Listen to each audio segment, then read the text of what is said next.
What's going on, guys? Gulliver here. I'm going to make a video reaction on T2 Mags SA11 that dropped in Fraser's Max channel. I don't know if I am pronouncing his names correctly. Sorry if I'm wrong, but he's a guy that has a decent ASMR voice that I like a lot. He explains things very, very patiently to the guys that are new to the game. But as a showcase thing, I want to demonstrate how T2 is working right now. So, and I actually want to show a version of a T2 team today, which is the reflecting that I use with T2.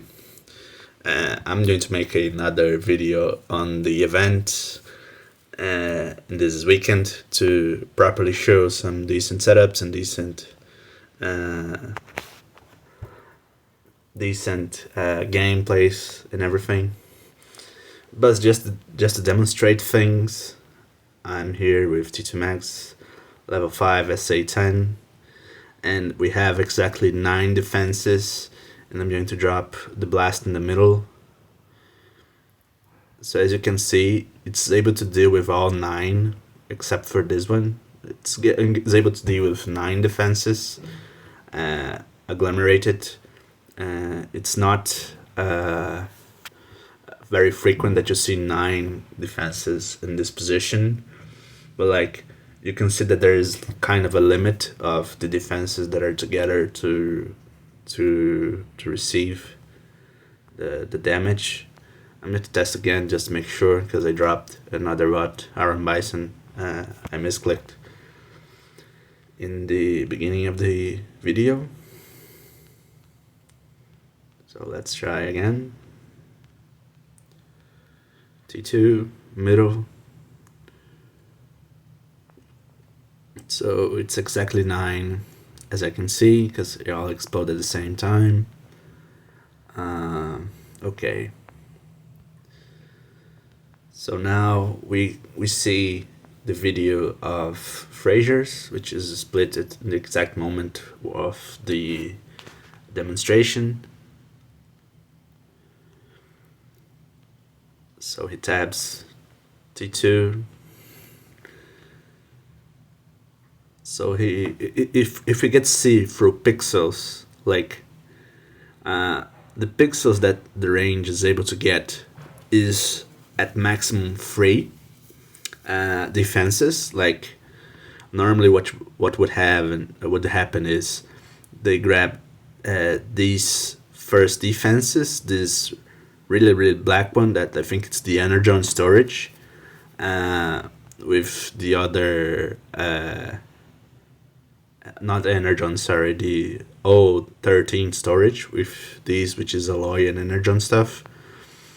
And the maximum that would reach is this laser turret, this middle one here, that is on the side of Oreo 13 Harvest and the other turret. So like, normally it wouldn't reach this this black one here. I'm forgetting the name. The O13 Harvest, because this is the difference of the SA11. The 25 percentage of the 25 percentage increase is based on this one, and it actually grabs this on the other side here. So you can see is a very notorious difference. So I just wanted to demonstrate, like, by calculations, what this means. So if we think about it, we see here from the pixels that these default defenses here, these cannons and lasers, they grab 9 pixels. If you see, there is 3 on the left and 3 on the right, 3 on top, 3 on the other side, so it's aggregated to 9. It's 3 times 3. So if you think about it, the combined here are 81, and if you get in your calculator like I'm doing right now, 81 plus 25%. 81 plus 25%. It's equal to 101.25, which divided by 9, which is the default difference and number of pixels that has the gap.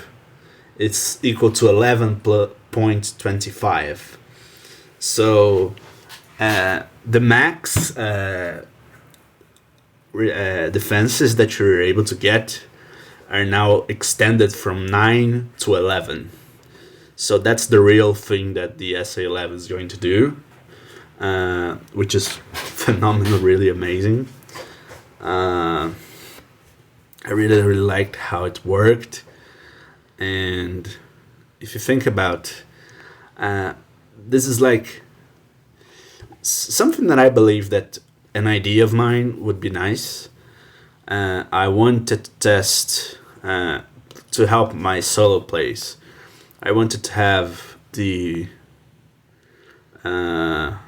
what's the name? Vertbreaker as a 5-star alongside with Alchemist Prime to play State of the Glitch and Golden Disc. And by having Alchemist Prime, you deal more damage to more defenses, so you heal more. So you increase your survivability even more than Golden Disc helps you with, by reflecting the damage and it's basically making defenses self-destroy. But as you can see, I have a really bad luck with what's the name? Prime Course, and also with combats as well. I don't know where's the thing. I wanted Vertbreaker in this batch, and this is the last one that's appearing here to be able to get. I really cried when I get Giza and Tombot. Fantra is decent as well, but you know what I mean.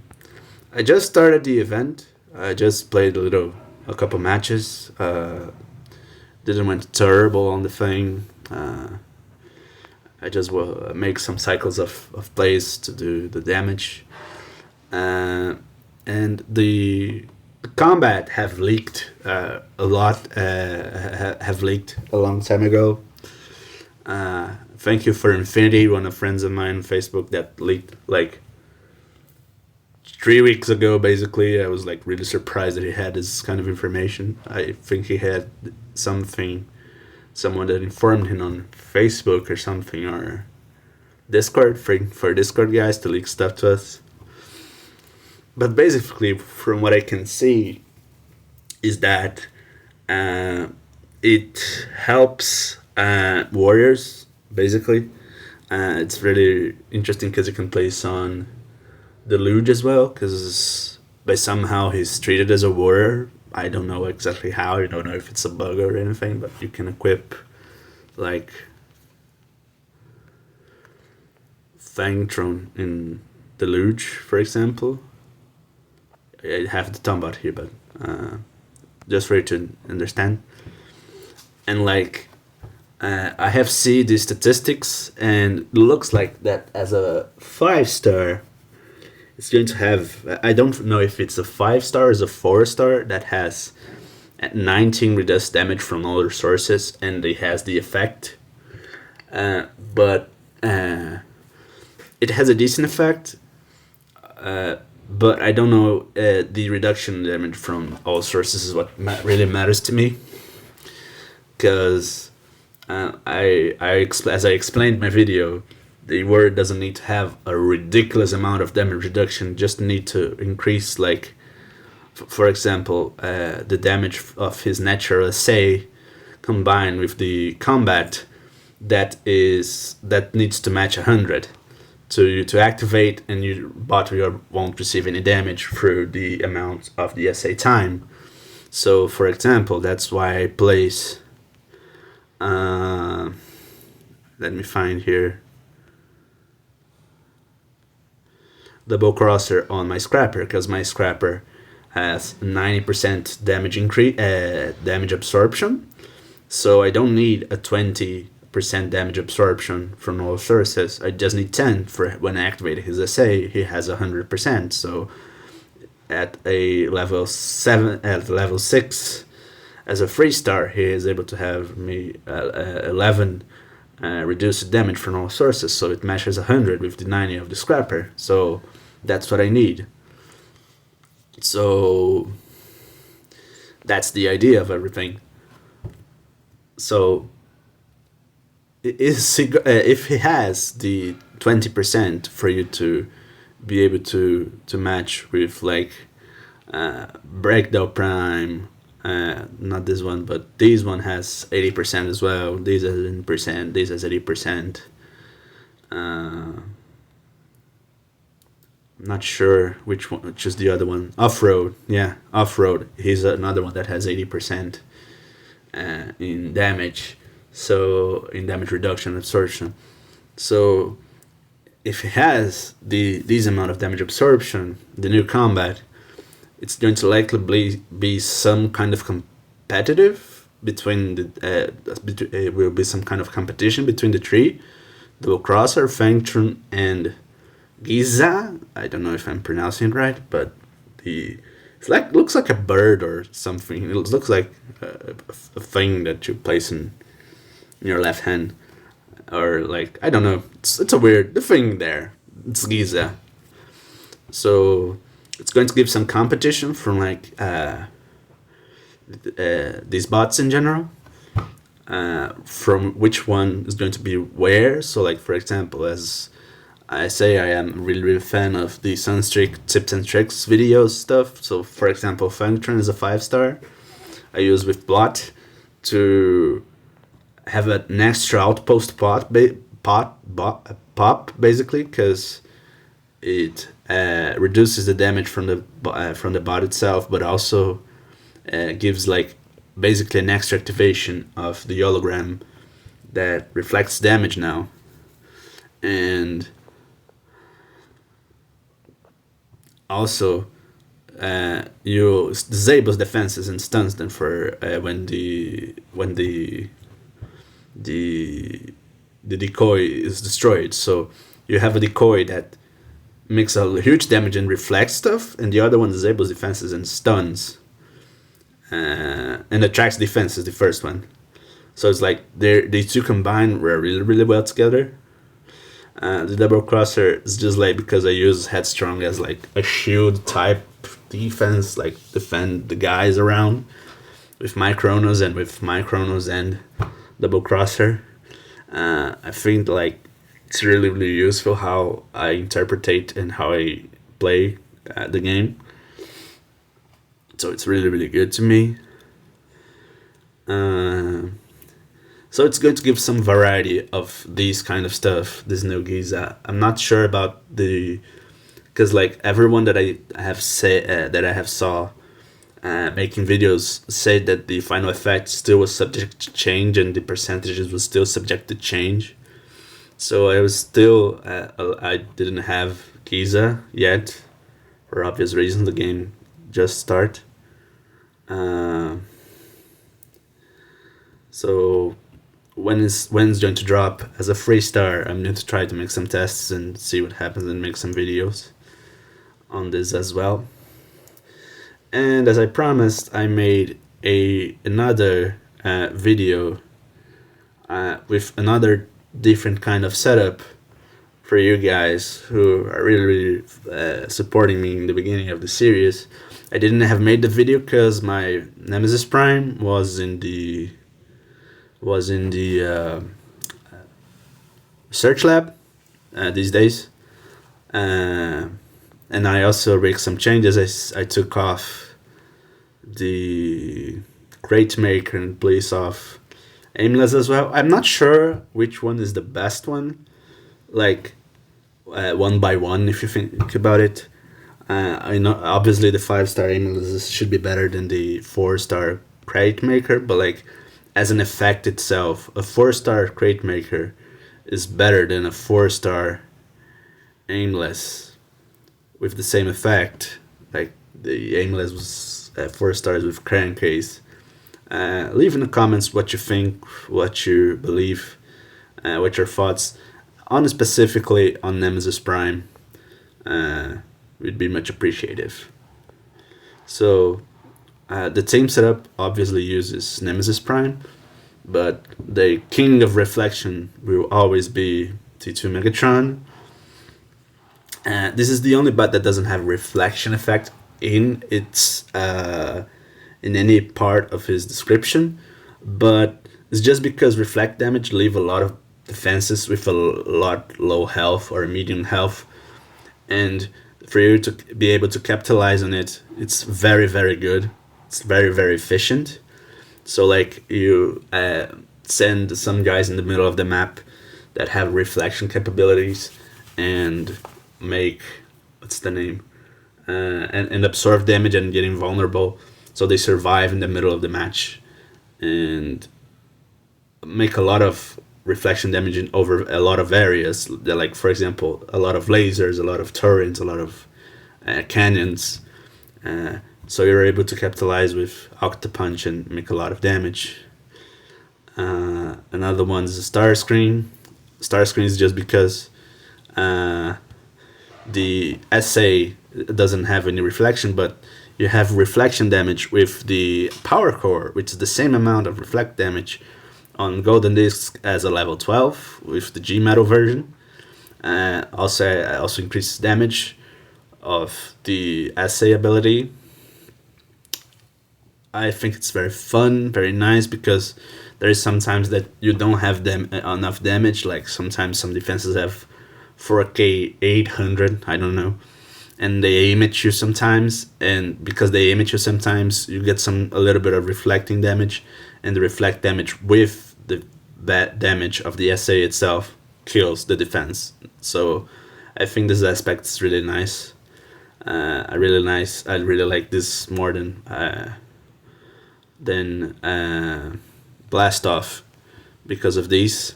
I was going to upgrade Skywarp as my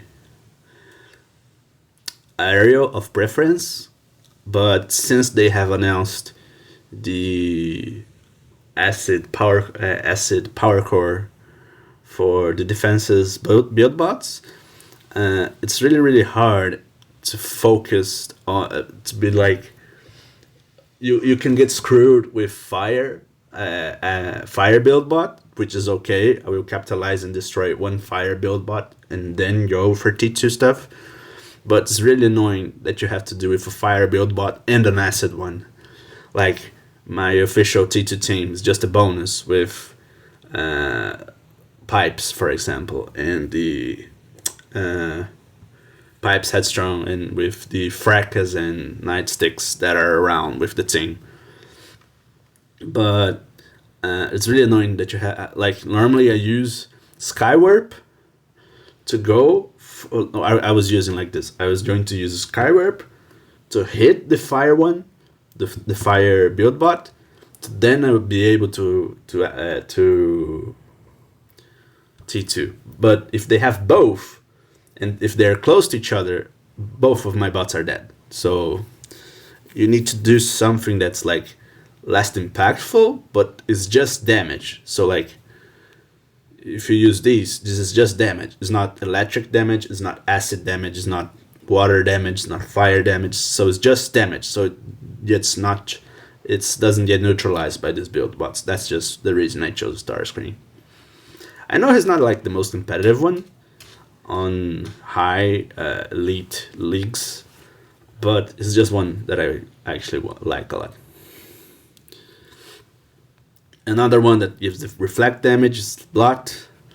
I really like this bot. He's one of my fan favorites.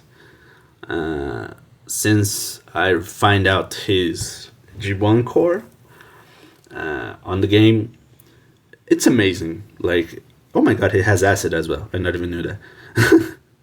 They have remade the tooltips of a lot of water bots. So like he gets 3% of health every 3 seconds. That's basically rejuve, I guess.